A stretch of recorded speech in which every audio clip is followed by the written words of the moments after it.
just have you cut it now. Yeah, that would have been rough in an hour. Yeah. I think the longest, and it's cool we're recording. I think the longest I've done that was like 15 minutes. Okay, well, that's not that bad. It's harsh. I was able to correct it, but it's still harsh because you hear like a transformation of fucking like sound. Yeah. People will watch a shitty video with good audio, Yeah. but they won't watch a good video with shitty True, audio. very true, very So- true. You got to make sure that's right. So I just hit the record. I had forgotten. We were talking about Santa Clarita, how it's blown up in the last 15 years. The reason I bring up like 15 years is because I used to work for a Harley Davidson dealer, Van Nuys, old school. And long story short, they had to move out of their out of the Van Nuys location because it was new ownership of the building and the business, and they were going to get a property in Cascade. Okay. Cascade? Yeah, Castaic. Yeah. Castaic. And Harley was only approving locations off the freeway. So because they were an old place, Van Nuys was cool, but for the new place, they had to be in Castaic off the 5. Yep. So they bought the land, and right when they were going to build, they found like some stupid insect or something that they said, hey, you guys can't build here. You know, this is almost an extinct, blah, blah, blah, blah, blah. So long story short, they had an emergency move to Santa Clarita. Yep. And back then, I had no idea what the fuck Santa Clarita was. Like, I'm like Valley dude here. Like, Unless you live there or know someone, it's like, where is especially that? back then. Yeah. You know, like Newhall, Santa Clarita, et cetera. Yep. And I worked out there for about 28 days, and I was like, dude, this is too fucking far. You know, Yep. especially when I was like so close to Van Nuys. And I stopped. And then a couple buddies of mine, they bought a house, and they got like a good, well, I mean, it was a fair deal back then. Yeah. It was a good deal. And now I went to visit, and I'm like seeing these fucking beautiful, like almost mansion-styled homes, Yeah. and brand new and modern and big parking lots and driveways. And I'm like, this is pretty fucking cool. Yeah, I mean, it's definitely a cool, like, it's always been a cool town. That's where our my first gym, my first business started out of. So, you know, I'll always have roots there. But it is, you know, it's kind of a complex town as you have a lot of people, because there's not a lot of social stuff to do. It's a weird dynamic that you don't see in a normal city. Like our gyms turn into like a social atmosphere because there isn't a lot of socializing to do. So you see different aspects that we don't see in other franchises in that part of the city. Also is because it's grown a lot, and it does look beautiful, you get, I think, more competing with the Joneses. So you'll have a lot of people that have expensive homes, big homes, but are running on a shoestring budget. So there's a lot of interesting dynamics of that town because it's this town just kind of off the beaten path. You don't have like a lot of nightlife and other stuff like that. So it's kind of created its own kind of unique culture that's a little bit different than we see in our other franchises or other areas and cities that we're in. Yeah, and everybody has toys. Yeah. Everybody has dirt bikes, motorcycles, boats, Yeah. giraffes, Jeeps. Which can off-road also vehicles. explain why the shoestring budget, because, Right. you know, it's, especially in this day and age, you have to be doing pretty good to have a big home and a bunch of the toys. But yeah, it's definitely a big area for that because there isn't a lot else to do. So you don't have a lot of regular kind of going out and being social. So that is, they find something else social, which is usually a toy. You're here today because of Rob. Rob told me about you, and I've been following your page. How would you introduce yourself? I know you race cars, you have cool cars, you talked about gyms, coaching. Yeah.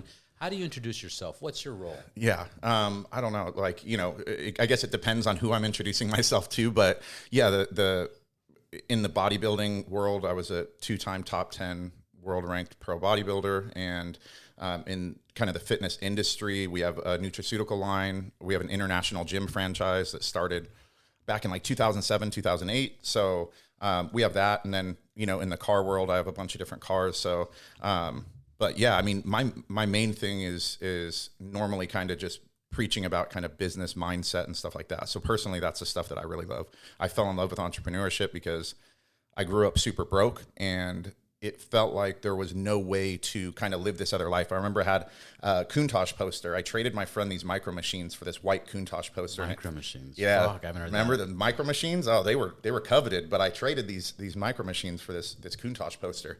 And I remember it felt like that was in a different world because I'd never even seen one. I'd never touched one. When I bought my first Ferrari, that was the first Ferrari I ever sat in. I didn't know anyone that owned one. I'd never been for a ride in one. So entrepreneurship's always been this really cool thing to me that no matter where you're at, what past you have, it's this gateway to be able to live any life that you really want to live. So what? Okay, let's talk about your background. You were raised broke, Yeah. right? What snaps? What snaps? And the only reason I ask that is because, you know, I was raised broke. I lived in ghettos after ghettos, apartment buildings, and all that. But the amount of people that I see that get out of that or have that mentality broken, it's very few. Yeah. And part of that is that now, just recently, I'm like, holy shit, man, that school system really brainwashes you and limits you, and be afraid of the police and stay in between the lines and don't go outside and you don't want to take risk and the job's the best way. Yep. What were the signs of you breaking through all this? Yeah, I mean, I think I hit rock bottom. I ended up with 2 felonies. I was a high school dropout, and I always had this kind of idea that I was worth more and capable of more, but I was disappointing myself. I was making bad decisions. But where did that mentality come from? Of expecting more? Or expecting more. And my dad. Your worth. Yeah, so my mom and dad both were, but my dad was the one that was like almost to a corny point. He had so many sayings, and he was very persistent. He was very clear on what it was to be a man, what it was to be successful. And he was kind of a hippie, but he was also very kind of a traditional, I guess, masculine type of man. But he was very much like, this is what it looks like. You know, it doesn't have to be a lot of money, but you should be happy. And if you're not happy, you get the fuck up and you go do what needs to be done to make yourself happy. You know, he always said, I don't ever want to hear you say things aren't fair. He goes, life's never fair or easy. So never sit there and say something's not fair because you sound ridiculous. Life isn't fair. So he had like all these sayings that were annoying when I was a kid. But then when I got older, I realized those things really shaped how I thought. One of the things that was super crucial was can't was considered a bad word in the house. My dad had a corny saying that said, if you take off the T, you have can. And I hated that saying because it was so corny and stupid.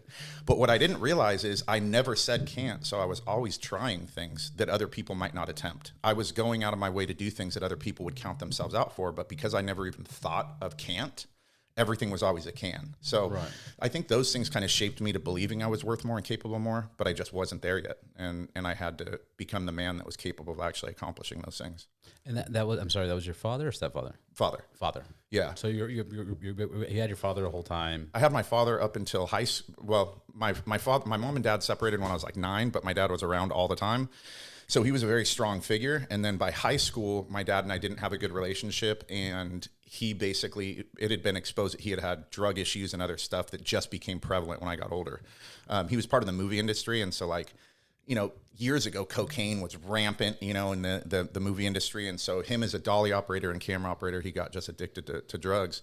And so that's kind of where I started to run into problems, is I had this really strong male role model. My dad's best friend taught me boxing when I was young. My dad, it was a prerequisite. I had to go to martial arts. That was like brushing your teeth. He's like, you're going to want those teeth later, just like you're going to want to be able to defend yourself. Like those are just things that you're going to do. So he always instilled these things that were just, I think, really crucial to developing me. And then by that point, my mom moved in with my stepdad, and he was just a different individual that was not the same type of role model. And I just started kind of going down a different path. It just wasn't good. Why? What was it that knocked you off the tracks? Yeah, I think the first day... Was it not as motivating, or was he not as... The first day that we went up to his house, so he's in Lake Elizabeth, and so that's just outside Santa Clarita up in the hills. So it's like a half hour away from even like a little grocery store. Rock Inn. Yeah. So yeah, for motorcycles, people know that area for sure. Yeah. So we moved from Simi Valley up there, and it was a day before high school. I didn't know anybody. Palmdale, Lancaster, where I went to school, was a much rougher area. Much rougher area. Even now. Back then was crazier. Yeah, it was crazy. Yeah. Okay. So it was such a culture shock. And the first day that I went up there, I had this little YZ60 dirt bike. And my stepdad said, hey, you can ride it around on the dirt trails, but you can't ride it on the street. So I said, okay. So he came driving up, and he told my mom that he had seen me riding it up and down the street, which wasn't true. He ripped off the spark plug wire and caused this big scene. This is the first day I'm at this dude's house too. And I'm like, you're not my dad, and you're ripping my dirt bike apart.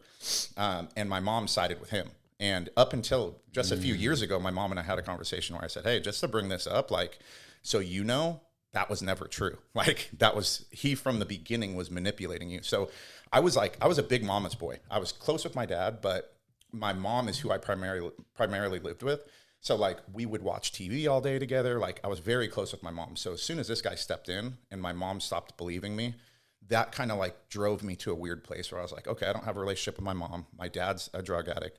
Like, I think that started to just kind of shift me. And then the school was really hard. In a short period of time, I ended up in my first fight. I got in trouble because that kid got hurt. Just a lot of stuff like just started going in a direction. Yeah. And then also I think a lot of the time people don't realize in those settings, when you're in kind of more poverty, the reward system through socially is through dominance. Like when I got in that fight, all of a sudden girls liked me, guys wanted to be friends with me. And I was like, this is how this works. Okay. So smack that guy around. And all of a sudden these people, like, they like me, they respect me. And so you stand out. Right. So that, especially in those rougher areas. So that kind of social reward system, I think, really skewed me. I started to have this idea of like, oh, I got this figured out. Like, this is cool. And it took a while to kind of break that as well. That's crazy. So then you drop out. Then what do you do? You looked for a job and started working, or? Yeah, at 16, I got my first job at 24 Hour Fitness. You had to be 18 at the time. So I had moved out, and I want to say I was 16. I moved out, and I ended up using my roommate's cousin's military ID because he looked like me. So I ended up using his ID. I got hired at 24 Hour Fitness as a trainer. I took the bus to work, and I tried to go to school, and that just didn't work. And I didn't like school anyways. I hated it. So I dropped out and just worked at the gym and continued trying to make money. And that's basically I continued through fitness, one gym after another in kind of that setting. So I don't lose this question because we're going to continue how you got into business and owning franchises now, right? Yeah. As of right now, any regret dropping out of high school? I mean, it's hard to have a regret because I do believe that everything that you experience makes you who you are, and I'm proud of who I am today. So I think that path led me there. By the time I was done, I was a year ahead, so I was younger than the kids in my class. So by the time I dropped out, it was already going into my senior year. So I'd already completed pretty much all of school, anyways, and I had good grades. The main thing was truancies. I never showed up to school. So it was one of those things where I felt like I'd taken, it's not like I dropped out in 6th grade. I felt like I'd taken what school had given me. And I was told always that I had bad ADHD. And so, which I'm sure that I do. And I don't think that they're equipped to understand how to educate somebody that has ADD, because I believe it's like a superpower when you understand it. Now it's like I harness it and focus it. If you give me something, it goes in the back of my head, and I'll think about that nonstop for a week, and I'll call you and be like, hey, I have a solution. There's certain benefits to that, but it just made me feel pretty stupid, and especially in classes that I didn't like, I just really didn't want to pay attention. And so I just felt like I've taken as much as I can from this. You lose interest. Yeah. I have a 4-year-old right now, and I'm so picky with him that we do reading time and math time and all this stuff. And he reads he reads better than when I was like 6, 7 years old. I'm like, and the problem is he's in PK or pre-K 2, and he's with his cousin, and he gets into trouble. He starts fighting with his cousin, but it's because he's bored. Because they're teaching basic, like, oh, look, water's full, water's empty full. And he's like, I already know this. It's like, dude, he's doing like not multiplication, but he's doing adding and subtracting. And I'm like, I'm frustrated because I know he's going to get bored, and I know what that pattern leads to if he's not being challenged. Yeah. So, I mean, I think it is that two things. One is being challenged and being interested. Is like, you have to I still believe you have to learn stuff you might not be interested in because it's helpful. But I think that when you allow somebody to also learn things that they like, it makes things much different. When I got into fitness, the first book I read cover to cover voluntarily was about biomechanics. I really was interested in the body and how the body moved. Had I found an interest like that earlier on, I would have found a greater interest just for learning and reading and those things in general. You give somebody something they're passionate about, they have a desire to learn, and that can have a trickle-down effect into other areas that they aren't as interested in. So a lot of that stuff that I just didn't realize, as soon as I started learning fitness, it made me want to learn more things, and I had a greater hunger for learning. But yeah, in school, they just don't teach you that way. I think fitness is, I just recently really got into, I've always been active. I've always gone hiking. Hey, let's go to a gym. In my whole life, I probably average go to the gym once a month or something like that. A friend had to push me towards it. But I would at least do a hike or something, 1 or 2 times a week like that. Now, I just recently turned 40. Now I'm 41. Right before I turned 40, I was like, dude, I have a 4-year-old. I want to play with him. I want to carry him. I want to do this. And now I'm all about it. And then I'm like, dude, I wish I would have done this in my, when I was 20 something, because when you figure out discipline at the gym, all of a sudden you figure out a discipline for everything. Dude, for studying, for fucking learning, for habits, for showing up on time, for making priorities. Like, your whole life changes. 100%. And I didn't have a father. So, this is why I always wanted, I always want to ask, what was it? Dig into that dynamic. Always, and it's like, I can honestly say, every time I hear a similar story, I'm like, oh, father was involved. Yeah, You yeah. know? Oh, wait a minute. There's Checks another one of those boxes. Yeah, there you go. Yeah. But now, I see it with my 4-year-old, and like, Papa, let's do push-ups, and we do push-ups in the morning. Let's do like little abs, and it's like you don't realize how healthy that is. It's like my dad was not super into fitness, but he was boxing and doing stuff, and he was in good shape. Barrel-chested guy, active, and he's somebody I looked up to. And my dad would always have these things like, cool, you're going to put your foot next to mine, and we're going to hold our arms, and when you can throw me off balance, I'll let you tell me what we're going to do for the day or whatever. So we would have these like healthy challenges of like, you need to get stronger, let's play this game. And so he always made fitness like a fun thing and something to aspire to. And so I think that, and just, I think a lot of us, when we grew up in the 90s or 80s, all the cool Rocky movies and all that stuff, like we had those really, fit role models that a lot of us looked up to. So those things kind of always made me want to get into fitness. Yeah, hell yeah, those guys were badass. Yeah, for sure. Like I had Jean-Claude Van Damme when he did the splits. I was like, I got to be able to do the splits. I have to be able to, I want to have abs like Rocky against the Russian. I had like my checklist of things. But like you said, is fitness. It's crazy because I always say if you can conquer fitness, and you really don't just look at it as a single pillar, but you really translate those things to anything else, relationships, business. If you can be successful at fitness, you can be successful at all of those. And that's what I realized by the first fitness competition that I did was in like 2011 was the first bodybuilding show I did. And I really just did it to challenge myself. I felt like I'd been a trainer for all these years. I was never in the shape I really felt I should be in, and I wanted to push myself. And I think that's the first key, is wanting to be uncomfortable. So many people avoid that. Yeah. And so that was the first lesson I learned, was the fact that I went out of the way to make myself uncomfortable made me better. So that was key. And then also just reflecting. I did horrible. I got last place in the show. But afterwards, I was running around super pumped, and everyone's like, why are you so happy? I was like, I'm in the best shape I've ever been in. Like, I ate fish and asparagus on my birthday. If you had told me years ago you'd give me $1 million, I wouldn't say no because I don't want the $1 million. I didn't believe that I could do that. And so you start to go through these things and go, hey, wait a minute. Like, I've been counting myself out. I'm a little bit tougher than I thought. I'm a little more disciplined.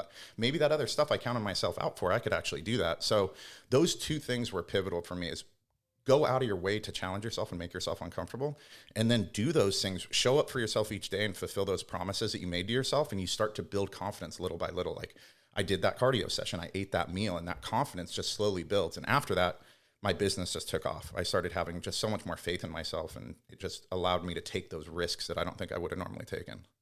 And how did you get the opportunity to invest in a gym and have a gym? Oh, yeah. Dude, I swear that's been on my mind for a while. Yeah, I'm like, you know what? I want a fucking gym. And I'm like, I don't have time for having a gym, but I've always wanted a gym. Well, our story is interesting with the gym because we didn't have money either. So in 2007, 2008, people now, you hear CrossFit, Orange Theory, there's boot camps. You hear boot camps. That didn't exist in 2007, 2008. 2007, CrossFit was just grassroots, still just getting off the ground. I'd been to some of their early seminars, and I was a personal trainer. What was it? PX? Something. P90X. P90X. So P90X was cracking at that time. So there was that kind of stuff. But boot camp wasn't a thing. So I was at a commercial gym, and I had met my now wife, and she was really successful. She was the finance director for Mercedes-Benz.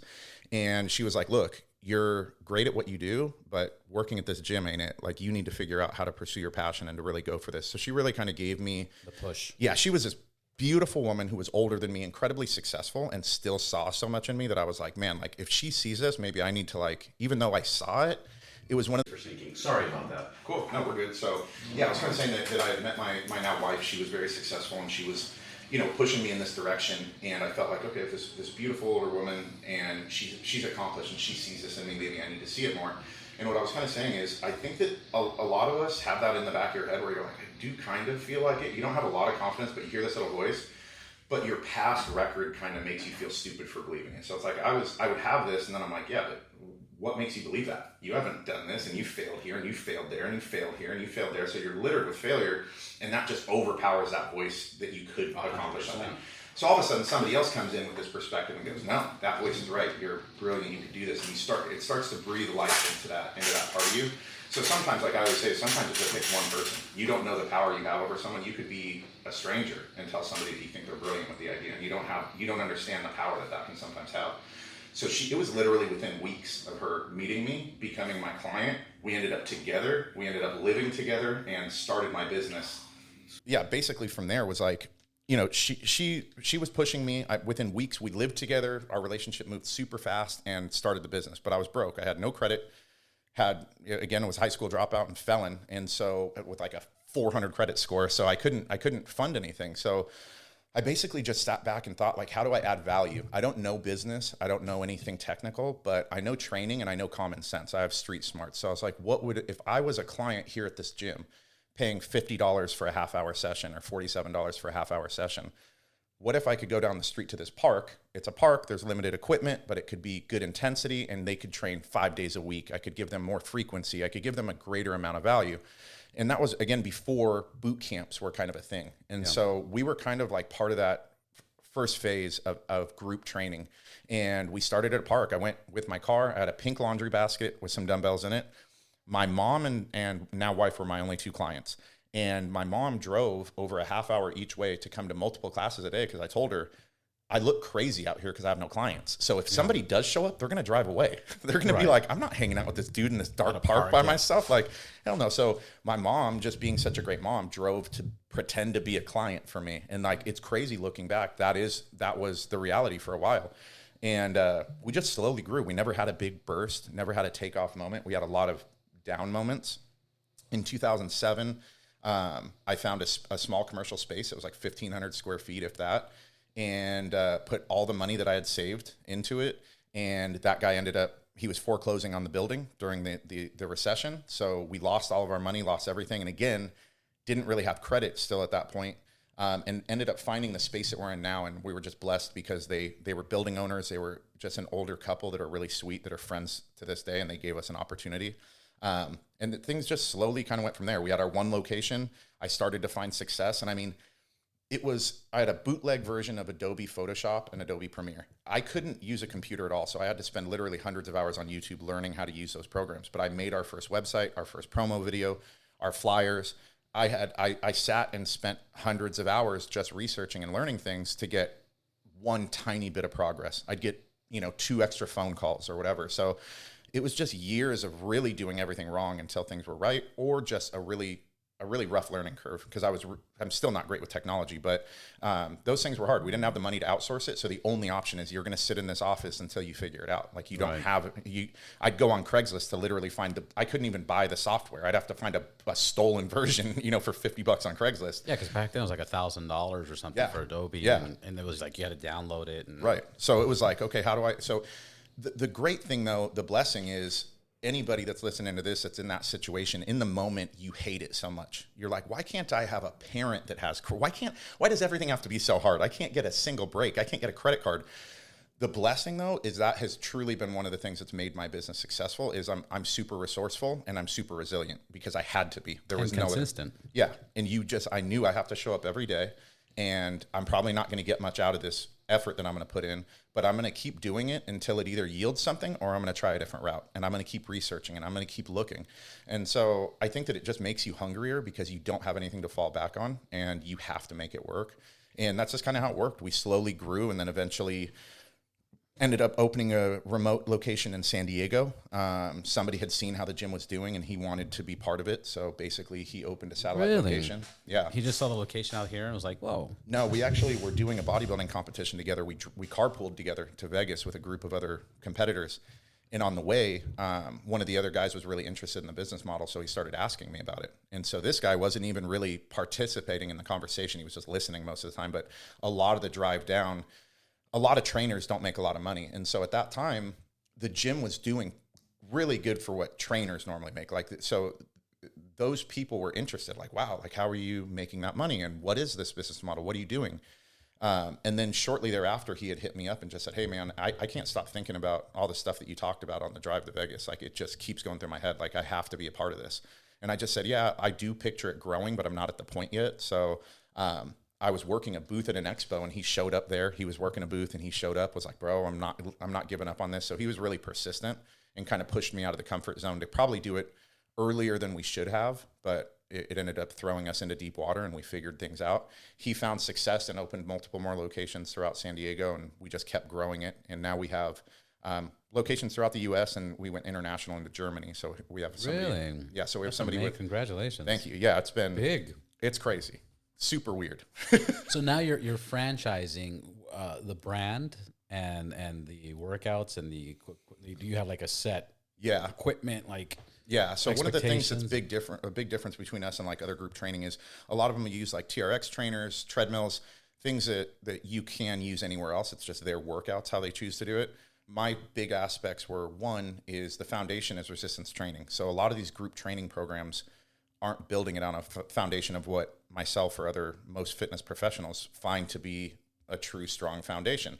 You're lifting weights that don't provide progressive overload, which is meaning that as soon as you adapt to it, you can grab heavier weights. So since these things are based on using light weight and a lot of cardio, that's just not how we're taught. And so it works because the common person wants that and doesn't know better.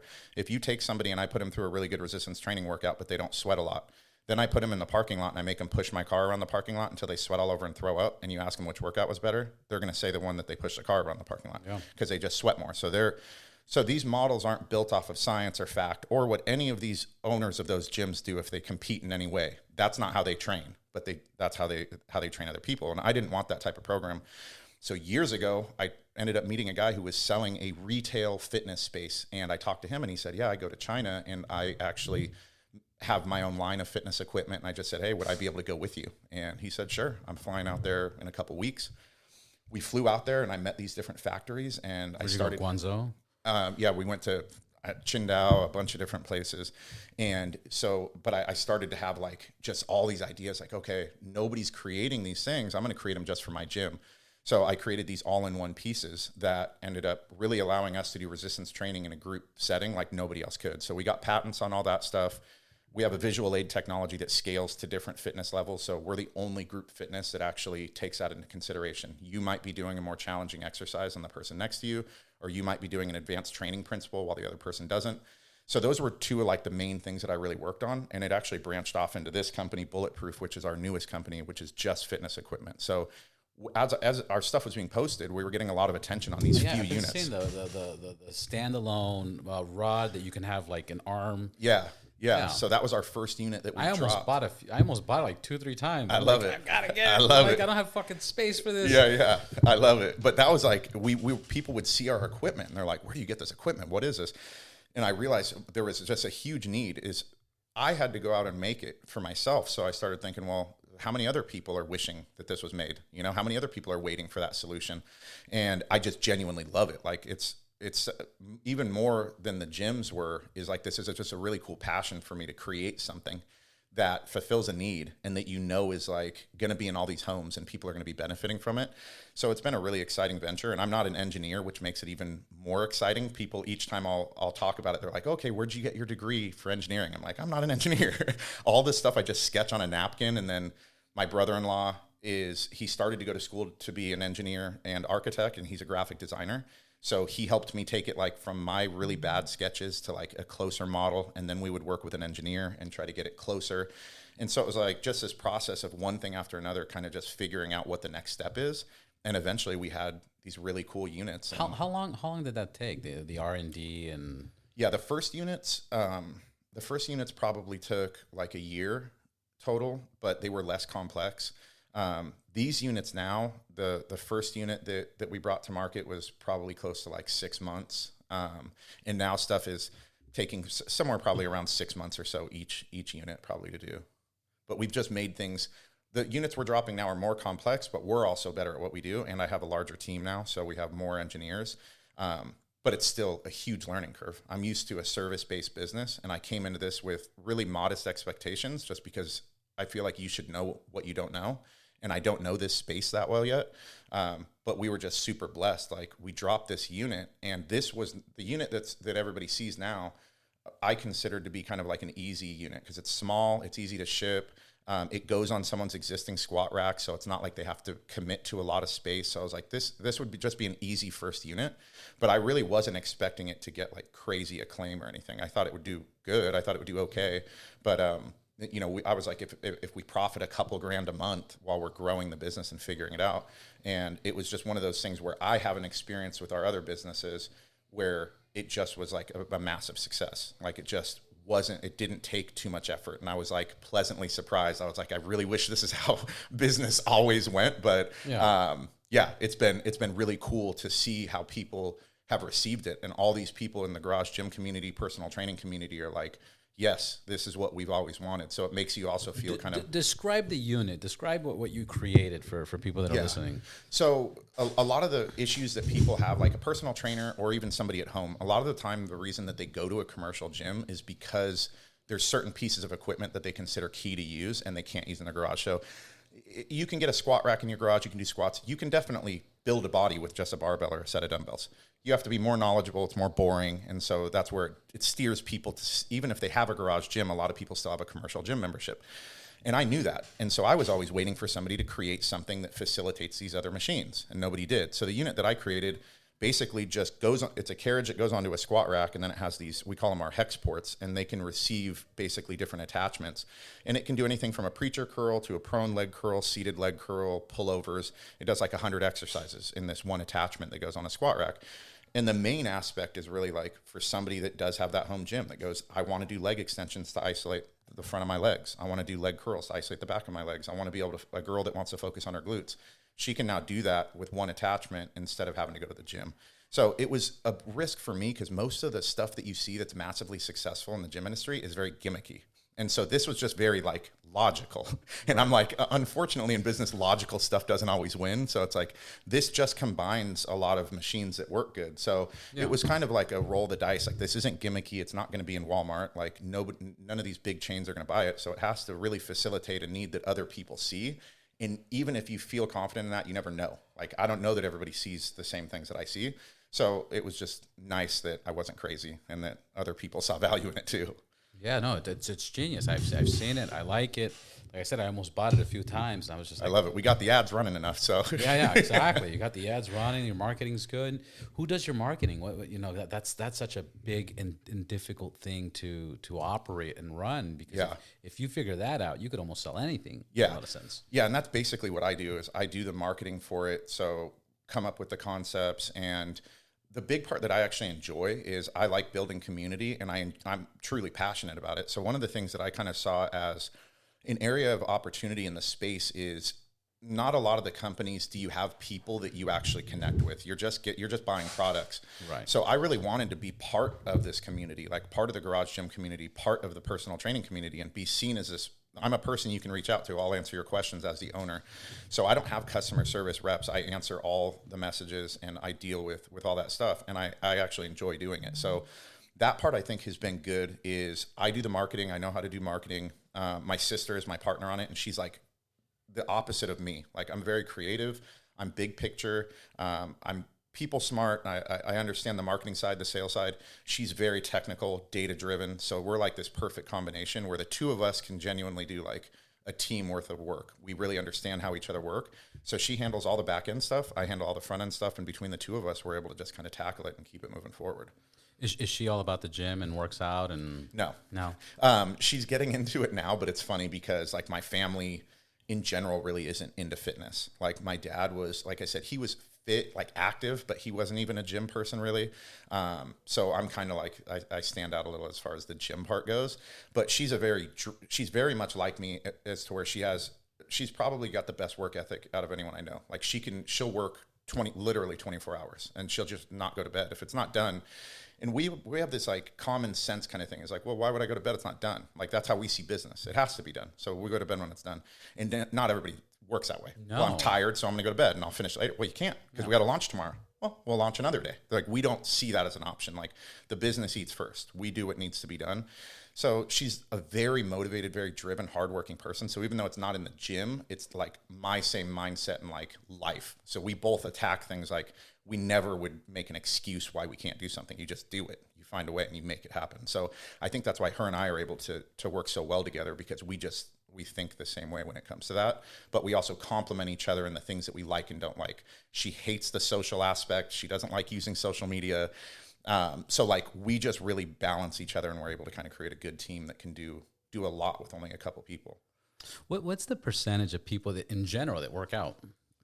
I don't even know. I know that right now it's like super low. It's low. Like, the obesity rate I think is 67%.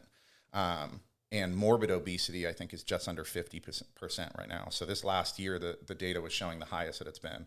What do you weigh? I'm like 220 right now. 220. Yeah. We're similar height almost. Yeah. I didn't I'm like 5'9", 5'10" on a good day. On what do you call it? BMI. You're obese. Oh yeah. Because I'm obese. Oh yeah, for sure. I'm 205. 205. Yeah, yeah. And it's like you're obese. Yeah. Like I was in Dubai and I wanted to go skydiving and they checked BMI. Oh yeah. And there was like lazy people. Yeah. That were able to skydive. Yeah. And they're like, you can't go skydiving. I go, what do you mean? Yeah. I've done skydiving. It's like a 220 cap. Yeah, you know? yeah. Like, but your BMI is too high. You're obese. Yeah, yeah. I mean, it's crazy that the world... Now, how does that work? Because I also read there's a study now that they're saying that BMI is not even that fucking accurate. Now. It's nobody in fitness uses a BMI. Like, it's not even spoken of. No one will ever talk to you about a BMI. But the reality is, even if you look at the science or you look at anything else, money is what leads real good knowledge. You know, we don't understand things unless there's money. There's no money to be made in dietetics or nutrition.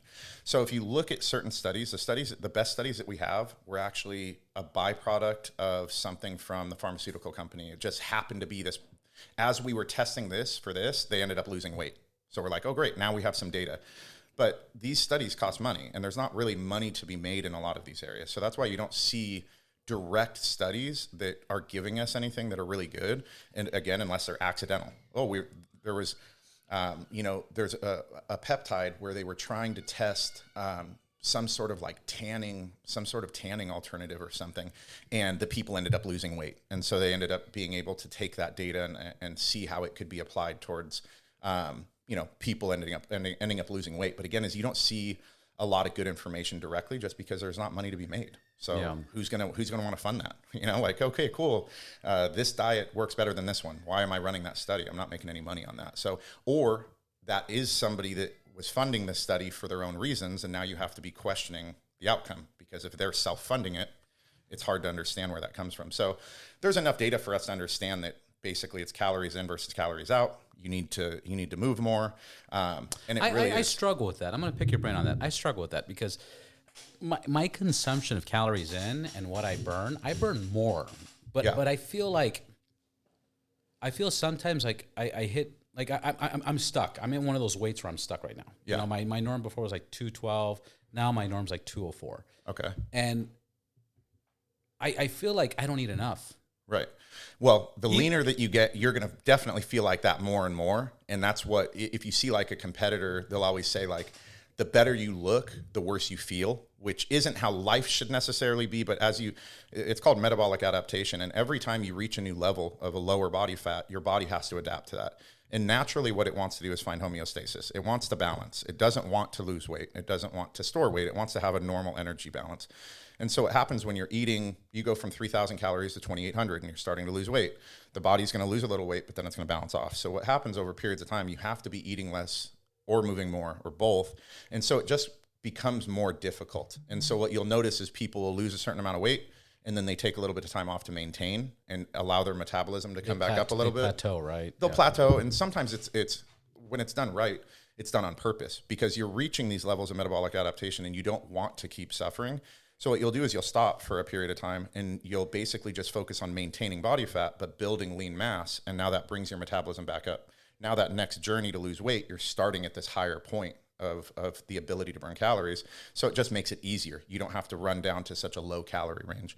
But yeah, I mean, it really is essentially, I've gone from eating old school bodybuilding diet. That's what I started with. My first coach before there was a lot of dietetic knowledge was like fish and asparagus, chicken breast and brown rice. And I've worked with a lot of people since, and really all the studies show, there was a meta-analysis that was done last year that took all of the major studies that have been done on different dietetic approaches. So keto, the carnivore, they have, all these different diets. They took all of them and they were trying to find which was the most successful. And they basically found the only variable that changed anything was protein intake. When you equated protein for protein and calories for calories, every single approach ended up getting comparable weight loss. So they weren't necessarily the same health markers. So there's certain diets that may be healthier for certain individuals. But when it was fat loss alone, the only two variables that ever made any difference in any of the studies were calories and protein.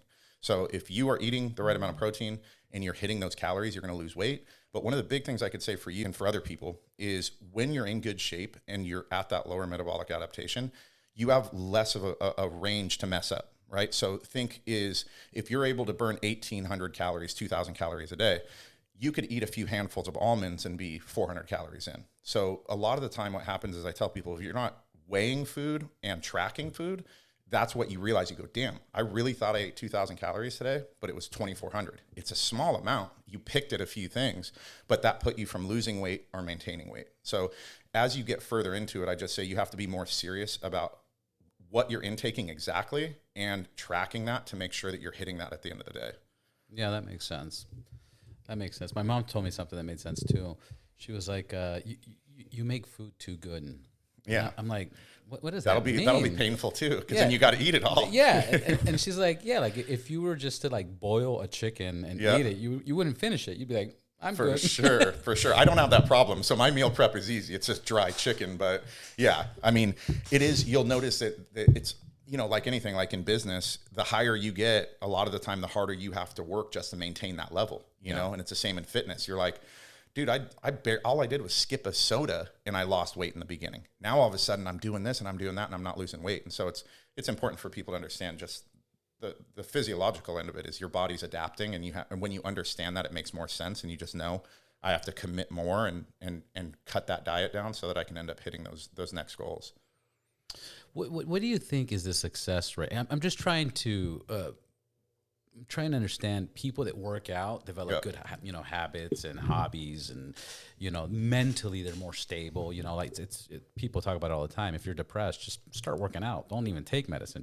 It's the number one thing that can be done for dopamine. So they say outside of medication, there's nothing comparable to exercise. So and that could be as simple as taking a walk or anything. And that was, like I said, I really started getting into the gym when I turned 40.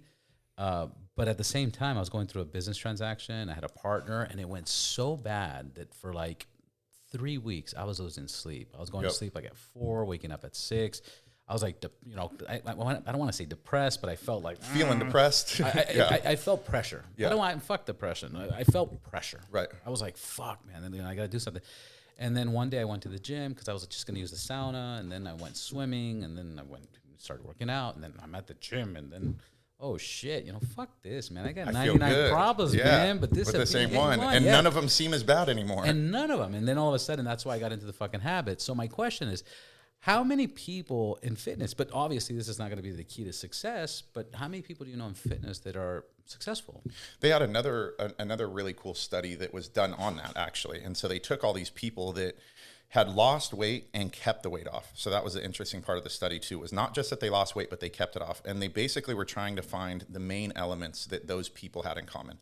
One of the major things was the people they surrounded themselves with. So was these people said that the contributing factor of being part of a gym that had people that supported them or their family supported them. The other people on the opposing side, that people, when they would go to lunch and people would say, just have one fry, just eat some guacamole. When they were around those people non-supportive, they said that was detrimental.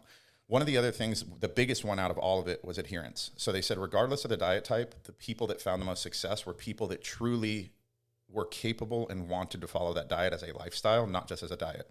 And so that was like one of the major elements of it. There was other things like overall satiety and things like that. But the two major ones were kind of this social element and just adherence. Those were the two big ones. I think that they had like 5 overall elements that they took away. But for me is that can be comparable to business or anything else, is who you support yourself with. Is if I'm sitting next to you going, hey man, I want to expand my business and blah, blah, and you're like, yeah, but let's go drinking tonight. It's the same thing as somebody sitting there going, I really want to lose this extra 5 pounds. That's going to make me feel confident. I really want this. And I'm like, just have a drink with me. Are the people that are around you really supporting you, or supporting their own wants and needs, And that's going to translate from losing weight and keeping it off, or business or anything else, because those people I've noticed were the same people in each area. They responded the same way to my wants and needs, whether it was me trying to lose weight or anything else. They always came with, how does this make me happy? How do I get something out of this?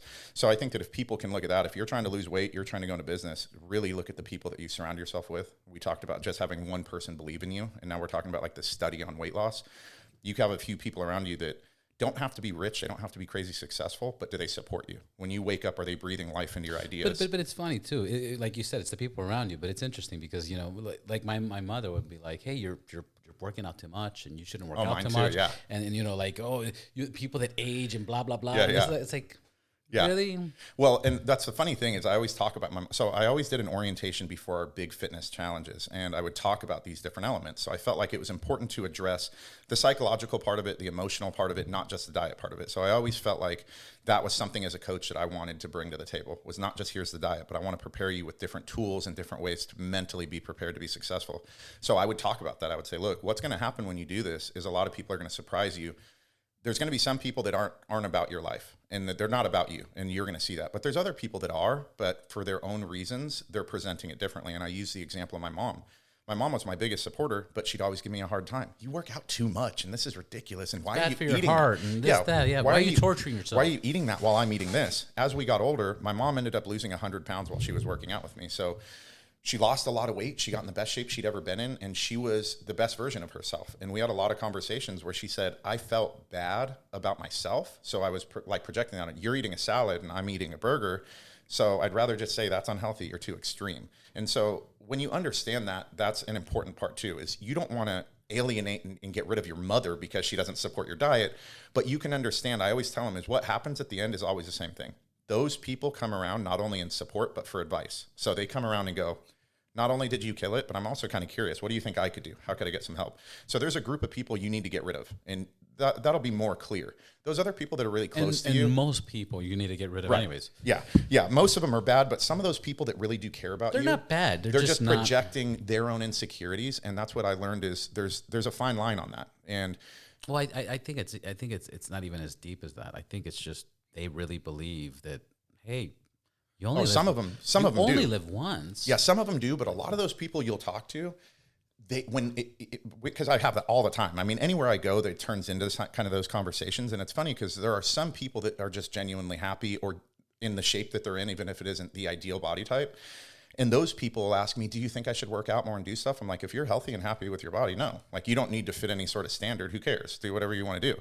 But there's other people that it's interesting where I'll have conversations and they start off like that and just go, I just think that it's an excess. You live once, live your life and have fun. And I'm like, cool. Like, so you're genuinely happy when you look in the mirror, who looks back at you, you know? And as you start to ask more questions and they start to kind of be like, well, I would like to lose a little more. I'm like, how does that affect your life? I don't always wear the stuff I'd like to wear. When we went to the beach, I didn't take my thing off and my husband was mad.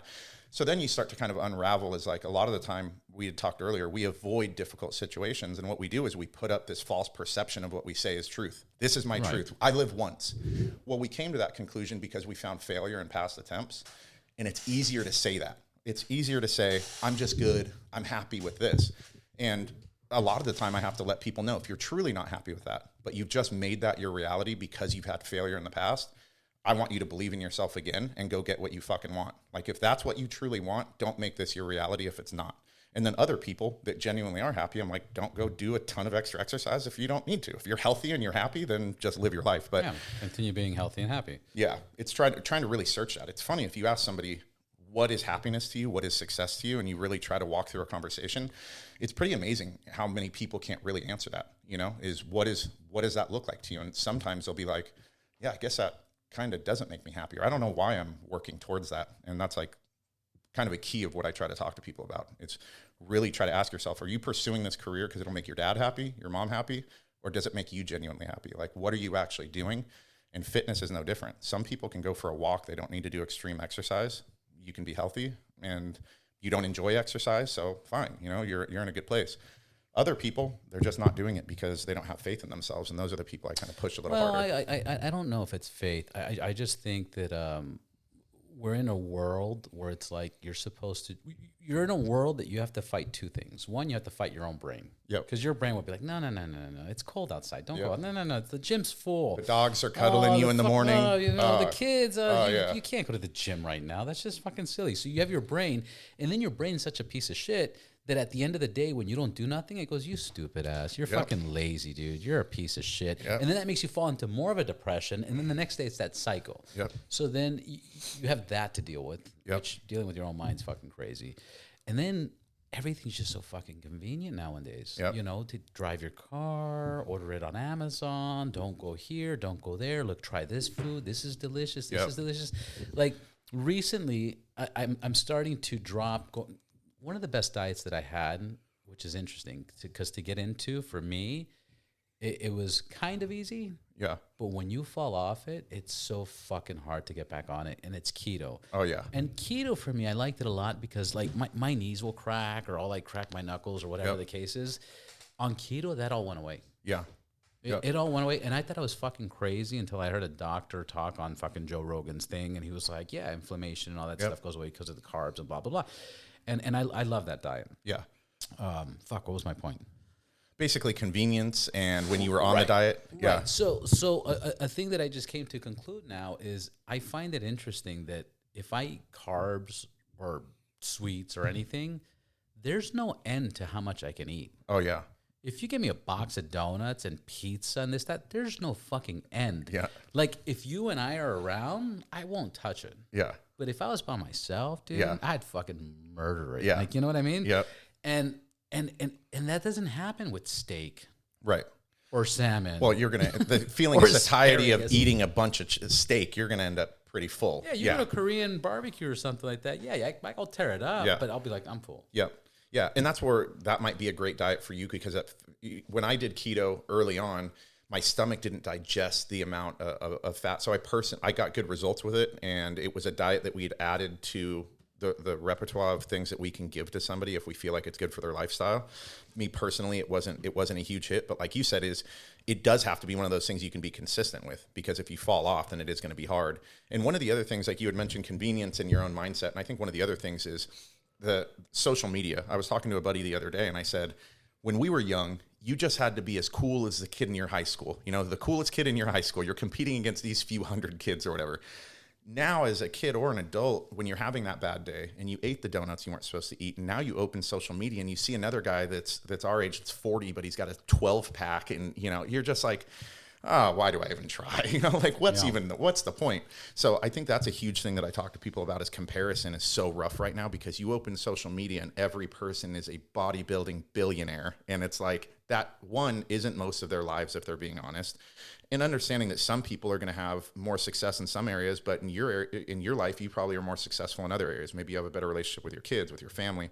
And it's just a direct comparison of what's posted, I think really is psychologically super challenging. I have a hard time with clients between business and fitness.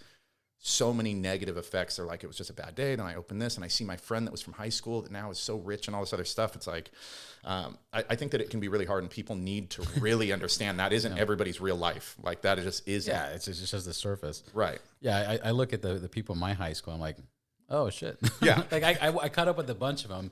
Well, maybe you're the guy they see and then they're upset. And now that probably, yeah. Like, they're like, what? And I couldn't believe, you know, because I haven't quit drinking, but like I toned down. Like I'll have a drink once a month or something. Yep.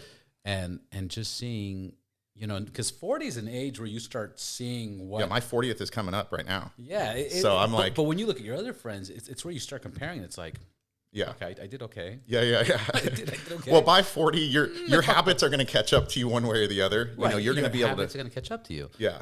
Yeah. And that's like, what's been interesting is my birthdays, I've never looked at them as like getting older, but they were always, I kind of 84? Yeah, 83. 83. Yeah. So I always used them as a reflection point of the prior year. So I always looked at my birthday as like, I want to be able to be on that day to say that my life is better in each area because of the year prior. So that's always kind of, well, not always, but probably in the last like 10 years is I just like using my birthday for that. It's like, am I happy that I got this year older, and did I use that last year in a productive way that I feel like I'm a better person because of it? And so I think that 40 is definitely one of those big ones, because I think even if you don't normally do that, you end up just doing that anyways by the time you turn 40, as it makes you reflect on life a lot. So like I'm even on a mission right now to be in even better shape. I want to be like my business at the best place just on that day, to be able to really feel proud of the efforts that I put into those 40 years, to say like, I'm better than I was a year ago, and I'm better than I was 10 years ago. Like this is a good place, and I'm really happy to turn 40. So, because you're in great shape. Is this the best shape you've been in, or do you think when you were younger you were in better shape? I mean, I've been in better shape on stage, but I think this is probably the best shape that I've been in just casually. And I'm not having to do a lot of cardio. I've just found balance with my diet. And so I am proud of that. I would be in amazing shape when I would get on stage, I'd be in amazing shape, maybe for a photo shoot, but I love food and I would eat a lot and then I would fall off and I'd have more body fat. So consistency was always a struggle, and maintaining a high level of fitness, like visible abs or anything like that, wasn't easy for me. So now at this point, this really is the first time, as I'm turning 40, this is the first time I've been able to kind of maintain a physique like that. And so that's something that I'm definitely happy about. I think this is the best shape I've ever been in.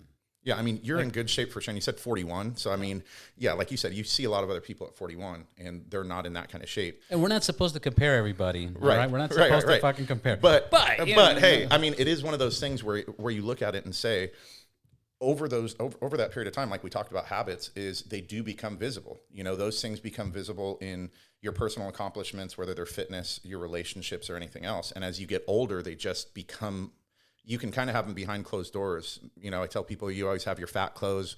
I've had times where I posted a before and after picture recently, and everyone said, like, I have friends that were like, bullshit. And I'm like, it's a picture. It's clearly that was me. And they're like, I don't remember you looking that way. I'm like, because I got shirts that ain't going to let me look like that. Yeah, like, I didn't dress like that. Right. You can push to a point where you can hide some of that stuff. But I think as you get older, it bursts through those doors and things become clear, whether or not you fulfilled your promises to yourself and lived up to what you wanted to do.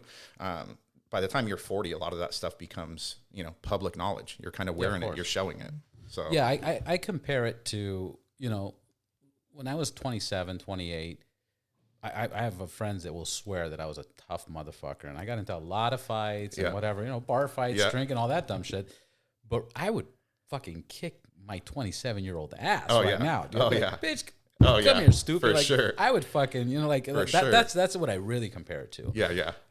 Obviously, I'm at a point where it's like, okay, I'm almost there. I got to lose 15 pounds. I lose 15 pounds. I walk around fucking shirtless. Yeah.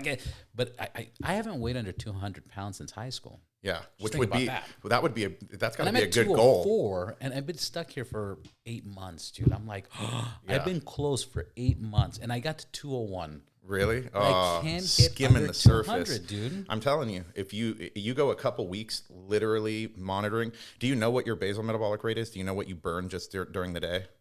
It's high. It was 46. Okay, so I mean, yeah, that's a ton of calories. So if you're monitoring and you're staying in a good deficit of 500 calories or so, you would lose that in a couple weeks easy. But dude, I don't eat a lot, dude.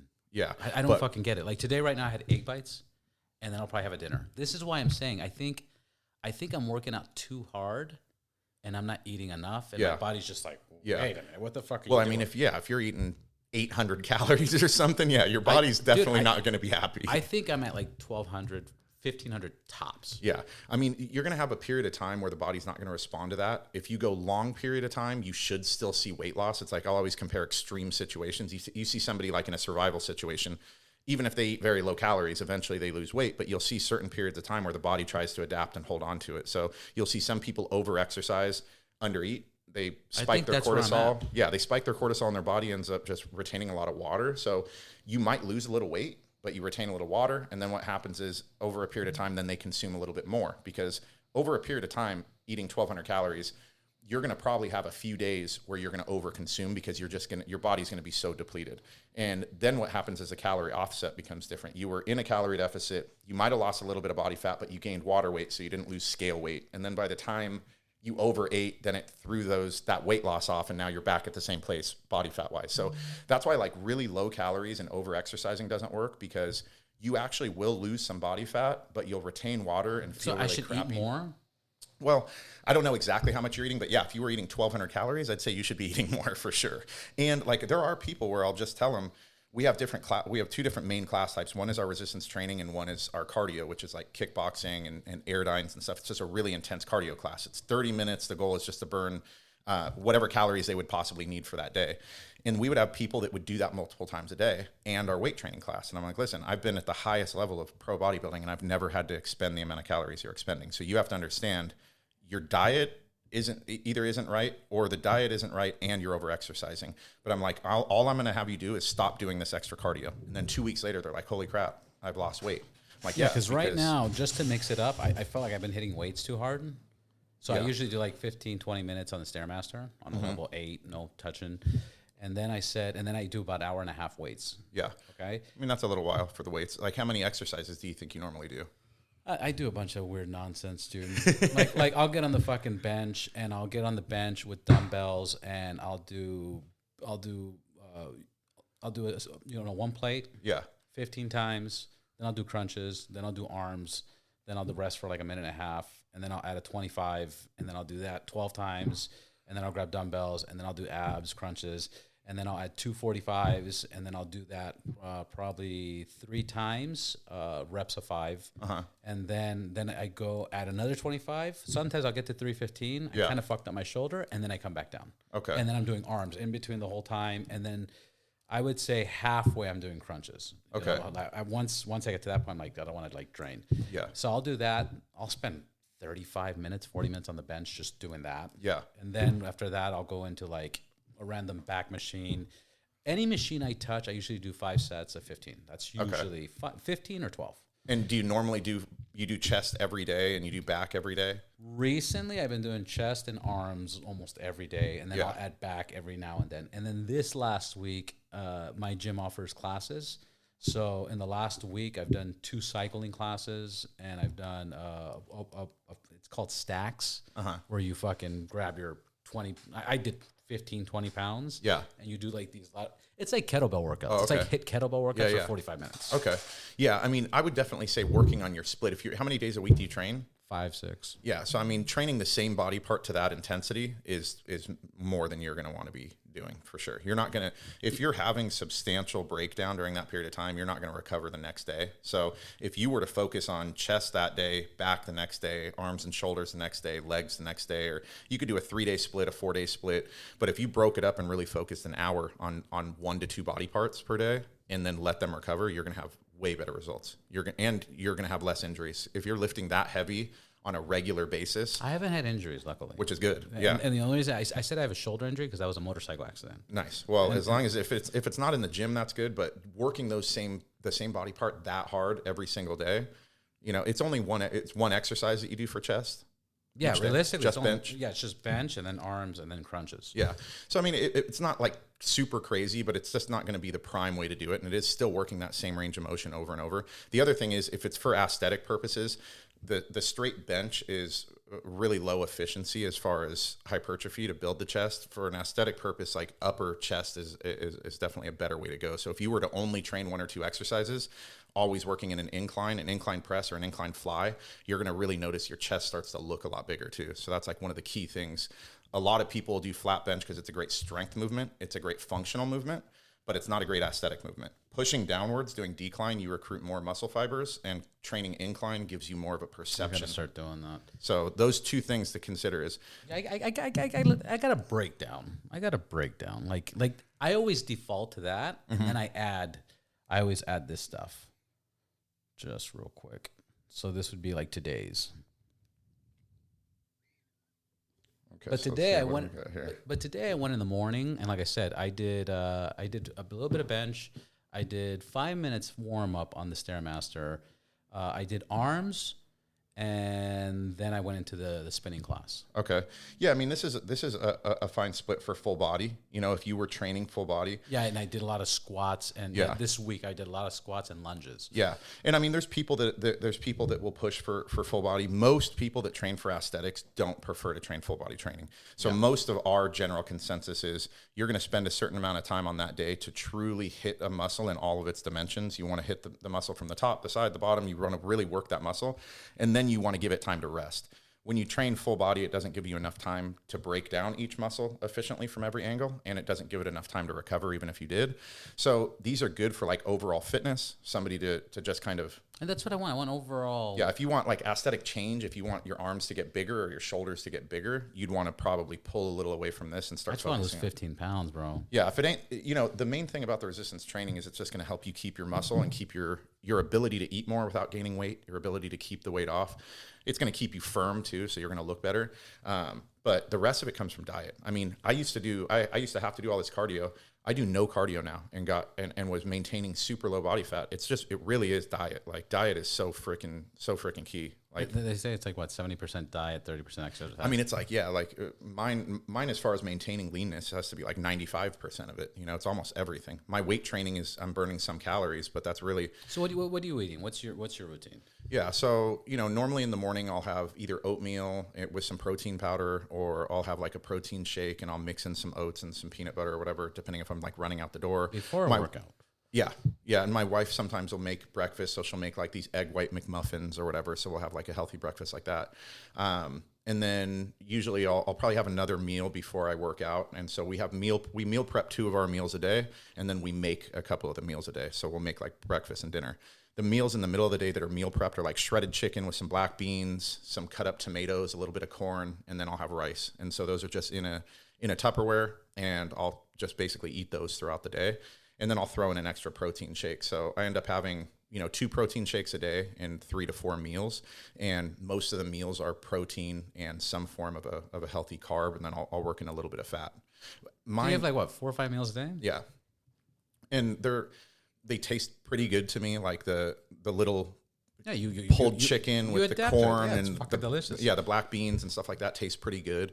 The breakfast when she makes the little McMuffins, those things taste good. So we just kind of found like something that does. I don't feel like I'm dieting all the time, and I don't feel super hungry, but I'm accurate on what I'm eating, and I know that if I eat that and I don't snack, I'm going to be in a calorie deficit, and then I know what I can add to just kind of maintain.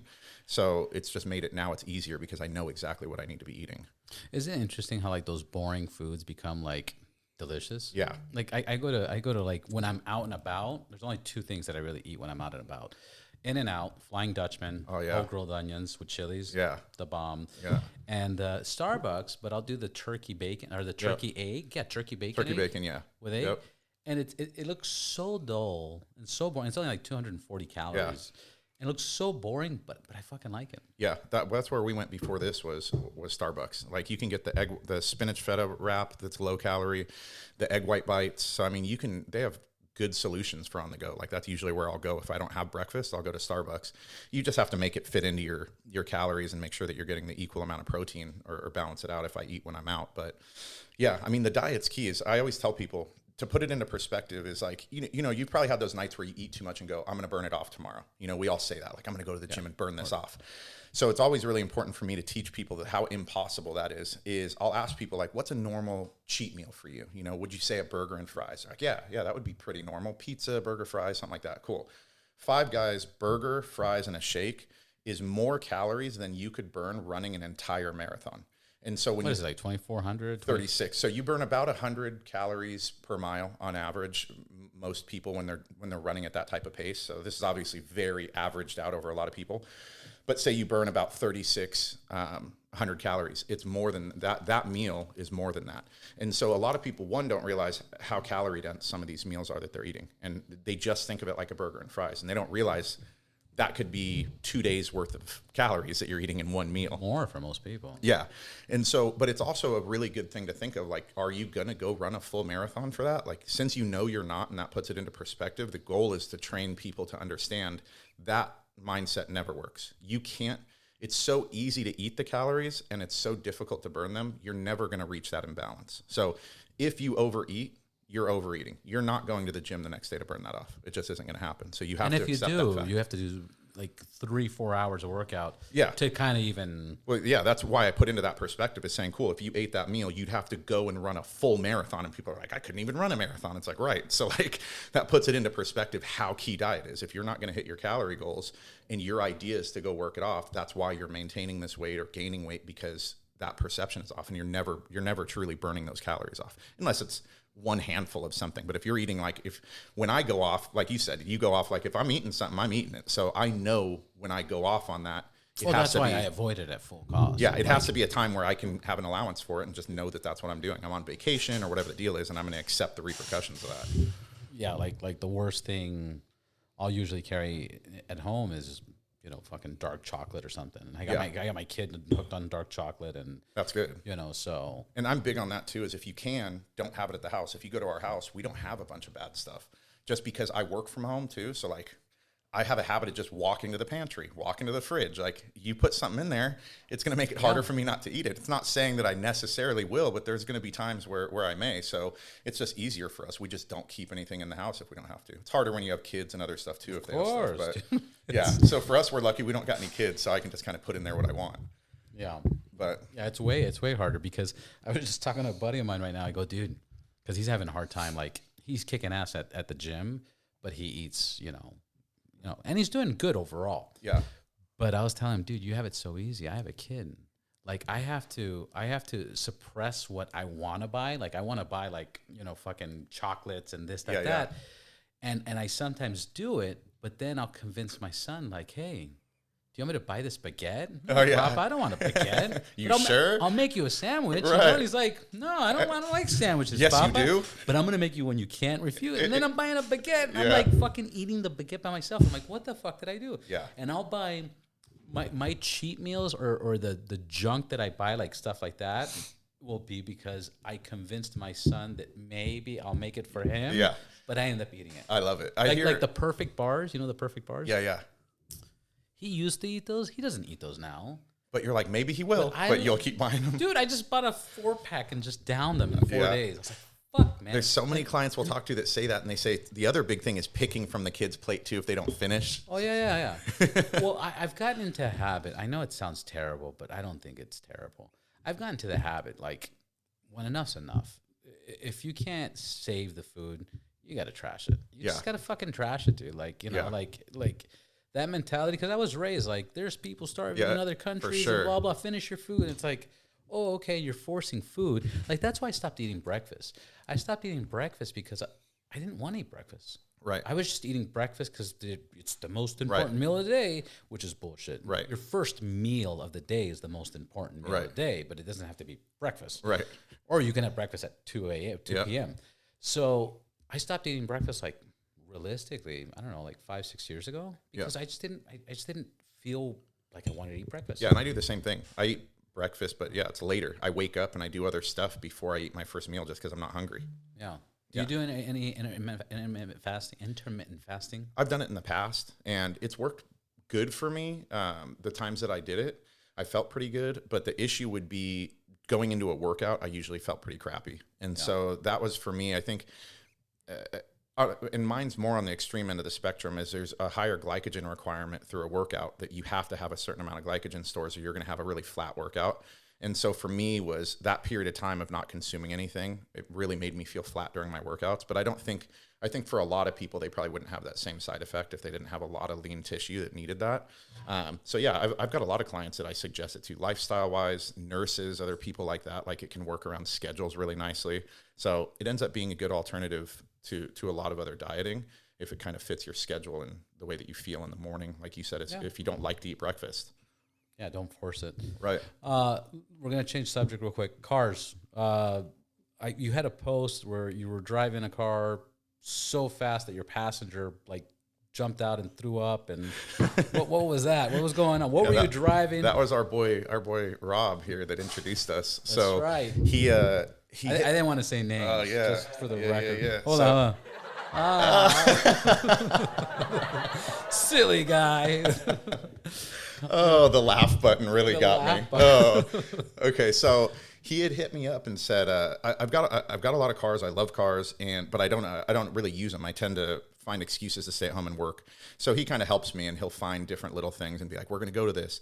So he had said, "We're gonna hit up this event." So we went to it, and we meet at a gas station, and Ben Baller's there, and he's like, "Cool, like, you can drive good," and I'm like, "I guess. Like, what's happening? I thought this was like a cars and coffee kind of thing." He's like, "No, this is a quick strike. We're going to get on the freeway. We're going to be flying. We're going to be, we're going to be hauling ass." So I was like, okay. So I was like, "What'd you get us into?" He's like, "I don't know." So all these cars show up, and have you ever been to any of his stuff before? No. He's got, like, when he has people come out, like, they're the craziest cars. There were 5 Bugattis there. So I was already like a kid in a candy store. I was looking at all these cars. And I kind of thought that was the event. And then they're like, "Cool, here's what's going to happen. The police are going to escort us onto the freeway, and we're going to get on the freeway. By the time we hit the actual freeway, we should be at around 140. And I'm like, "What the heck's going on right now? What's happening?" I'm like, "Well, this is an open freeway." Sure enough, dude, like, I don't know if they pay the police, because there's police on the side of the road, and they tell us if you stay in the pack, you won't get pulled over. But if you trail off, you're going to get pulled. If you get pulled over, you're going to be in trouble. So I'm like thinking to myself, do they pay the police? I'm just so confused what's even happening. But I was like, if this is an opportunity to legitimately just fly down the freeway, and they've got this set up, let's go for it. So yeah, we were there. There was I think it was a Ferrari F12 that was like supercharged or twin turbo that was shooting fire at like 160. That was shooting flames out of the tailpipes at like 160. Wild. There was just some wild cars. And we were in my Huracan, and we were probably going 170 a lot of the time, and cars just blowing by us, flying by us. So he was excited at first, but it was like, I like to drive, but it was a butt puckering experience, because you're on open roads, and I'm really not even sure what we're doing. And by the time, we end up stopping or whatever, they're just like, yeah, this is what we do. They call it a quick strike, and they go out and they basically just go one destination to the next. They didn't say how they arrange it that we don't get pulled over, but we pulled into the parking lot, and he was just from the adrenaline and from everything else, he ended up throwing up in the parking lot and was feeling pretty sick. So it was at those speeds, I think anybody would fucking probably be throwing up as a passenger, Yeah, for sure. Yeah, it was a really cool experience. They had Lewis Hamilton in a C63 drifting the freeway. So the people that they've had at these events are pretty wild, and he networks obviously really well with a lot of different people. So we've only been to one of them, but I would imagine all of them are probably pretty crazy experiences that people have to speak about. So what's the car requirement? I don't even know. He listens to his podcast, and he DM'd him. That one's okay. Okay. Yeah. He ended up DMing him, and he said, what cars does he have? And he sent him some of the cars, and he said, cool, bring any of them or whatever, meet us at this gas station. So I'm not really sure how it works. Why does he have pictures of your cars? I'm kidding. Why does Rob? Rob's got them all on standby. He's got a Tinder account. Yeah, he's like, this is me. Yeah, so he's like, Larry, can I visit you? He's always working the angles, but so it worked out good. It was a fun experience. I don't know that I'd do it every weekend, but definitely something that was cool. Yeah, and the rest of the cars are just, I've got the one that I'm finishing building now is a super light SLC. So that's a component car that was built for like Le Mans. It ended up breaking the track record there, and people started wanting the car for the aesthetics of it. And so somebody ended up making it street legal, and then a handful of other people started following. And I've got another car that we were doing roll racing and half-mile events with, and we really wanted to try to go after the rear-wheel drive half-mile world record for top speed. And so that car is like really built kind of for that. It's super aerodynamic. It weighs like 2,300 pounds. So we kind of went down this crazy rabbit hole a few years ago. Had the car. We ended up getting a fully built forged LSX put into it. The guys that, have you heard of the Tuatara before? It's a hypercar that's supposedly holds the world record right now for a production car for top speed. But is it those custom builders in Texas? They have Nelson racing engines built the motor, and then they had these guys build the transmission, where they took a Graziano transmission from a Lamborghini, and they basically fully build it, but then they use robotronics on it. So it's like this really cool kind of hybrid concept where it's not a dual clutch transmission. It's a straight manual, but they put like basically this moving component that's robotronic or whatever they call it. And it has its own ECU. And so this manual transmission is on basically like a hydraulic, and it shifts on its own at certain points or on the paddle. And so it's really strong, and it holds up really well, but it can still shift as quickly as like an automatic, like a dual clutch. So we put that motor or that transmission in it.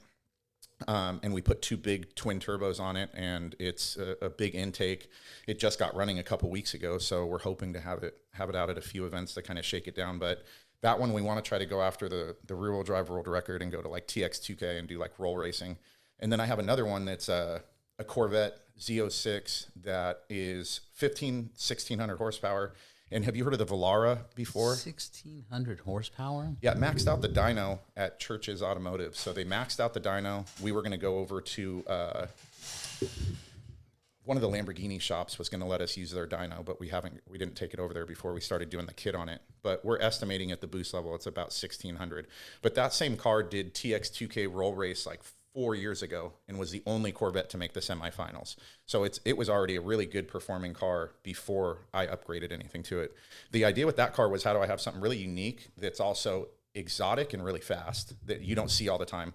So Valderrama has built this kit. It's a rebody for the C6 Corvette. So it makes a C6 kind of look like a cross between a Ferrari F12 and, maybe kind of like the new Lamborghini. So it's kind of this wild, exotic look, but underneath it, I have a 1600 horsepower, 8-cylinder twin turbo motor. So instead of going off to buy like a regular Ferrari, I was kind of like, I want something that would be different and unique. So that one's finalizing the body, the rebody right now. So both of those hopefully are going to be done in the next few months, and it'll be super fun toys to kind of add. You're deep in these cars, huh? Oh, it's a problem. Yeah. And it's my wife's like, just buy something normal. Everything has to be a fucking project. But yeah, we've got a DSM that basically I bought for them to do quarter mile racing, my sister and my wife. And so that's at a shop in Texas being finalized too. So that one will be like all quarter mile stuff. But I have a 67 Eleanor Mustang. Yeah. So that's like one that I'll keep forever. You have to. Yeah. I got a Porsche GT3 RS 4.0. Wow. Yeah, I've got a bunch. I got a bunch of cars. Way too many cars. Big problems with cars. That's insane, man. Yeah. So we have lifts all in the garage. So the whole garage has got lifts in it to try to fit all the cars in there. You have a separate warehouse, or is this like getting at home? No, this is at home. Yeah. So it's definitely a problem, but I don't buy anything else. So that's it. That's like my one vice is cars. Yeah, some people, fucking murder people. Right. Other people do drugs. I try to tell my wife. Buy cars. I try to tell my wife it's better than drugs. She's like, not really. It'd be cheaper, So I don't know. She's like, at this point, I don't even know. But yeah, I think that's one of those things where when I was that kid and I talked about that Lamborghini Countach poster, to me, the cars are so much more than just like, they're not a status symbol. They're not these things that you pull up to the club and make it rain on. It's like, I go out to the garage and just sit by myself and look at them or sit in them. Like I have a deeper appreciation because I think that they represent art to me. They're beautiful. I love being in them. I love the sound of the engine. But at the same time, they also remind me of who I am. There's days that I've gone in, and I remember years ago, the founder of Zappos had came into our space, into the like boutique gym space. And I had done a podcast, and they asked, like, are you worried? And I was like, no, like, I'm not worried. Like, he should be worried because this is all I've done is eat, breathe, sleep, and shit this for years. So he should be worried about what I'm able to do. And the more that I thought about it after the podcast, I started kind of getting concerned. I started kind of going like, he's a brilliant dude. He's coming into this space. And I remember I kind of went to the garage and was looking at the cars, and it was just kind of a reminder of like, these were things that were impossible to achieve not that long ago. When you didn't even know anyone that had any of this stuff. This was stuff that other people in another world attained. You were able to go out and do that. So why can't you beat this guy? Like, why can't you compete with this guy at this level? So I feel like to me, they're kind of like just a reminder of what I'm capable of. So when I'm in them, it's like, I can go for this drive, and it's this visceral feeling of being able to feel the engine and drive in the car.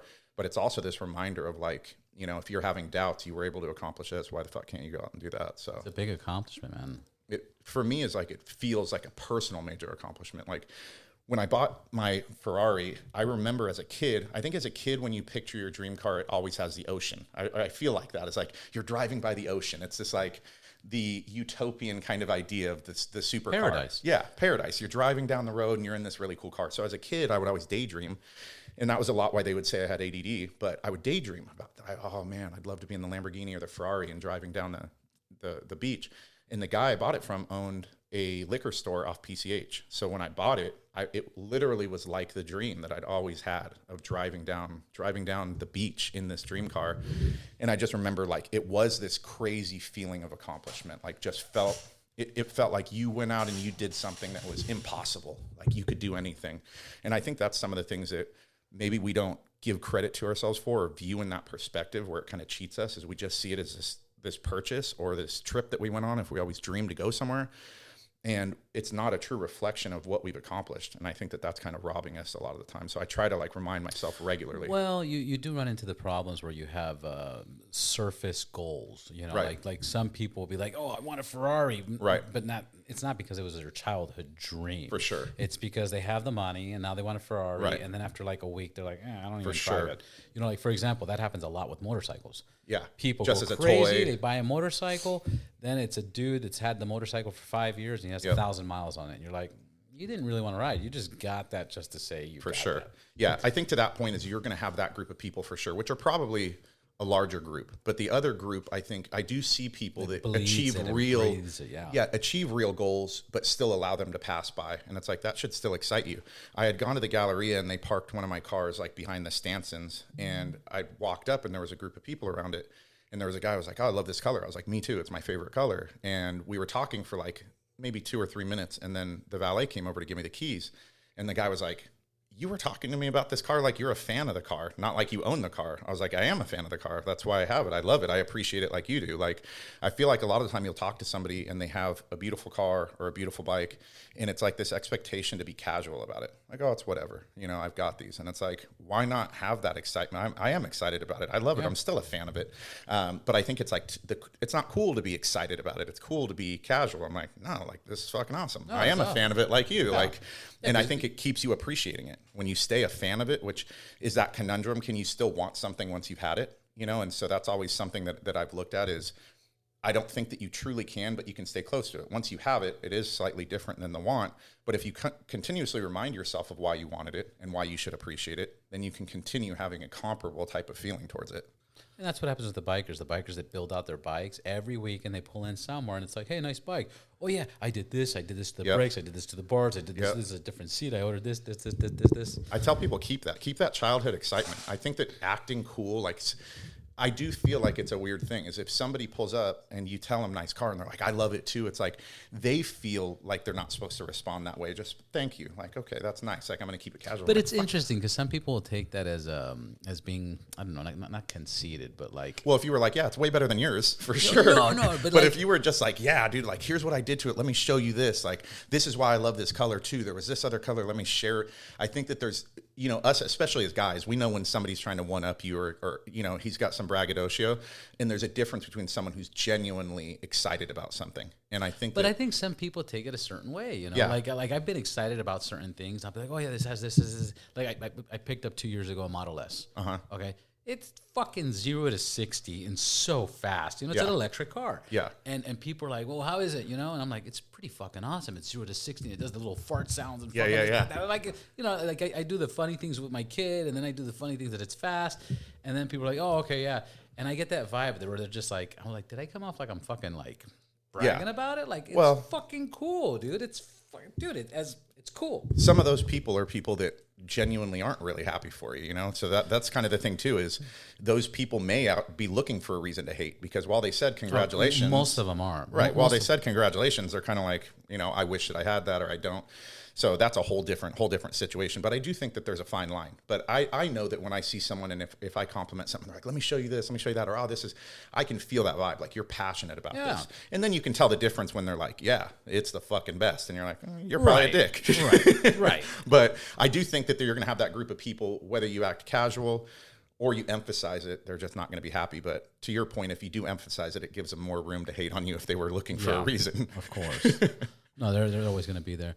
We're way over an hour. I think with the other thing, we're like an hour and a half. Oh, dang. Okay. What's your social media page? What's your website? Where can people find you? And I would love to have you back on and talk cars one day, just cars, or maybe go and check out one of your cars and do like cause I want to do like the Ride Boundless ride. Yeah. You know, where I just go check out people's bikes or cars or something like that. So we can do that. But where can people find you and get a hold of you or? Yeah. My social media, my Instagram is Hardcore Fit Larry, and Bulletproof Fitness Equipment is for the equipment page, and then Hardcore Fitness Boot Camp. So they can find kind of all of our locations on that Instagram page. But yeah, I respond a lot through my personal social media, so they can easily hit me up there. But yeah, and I'd love to jump on with something else too, if you know, check out the cars, whatever. Any idea, anything, any reason to get together and do a podcast and ask you to turn off your phone and just fucking have a conversation? Let's go. I'm down. Me too. I love it. Thank you, Larry. Yeah. Thank you, Rob, for doing this.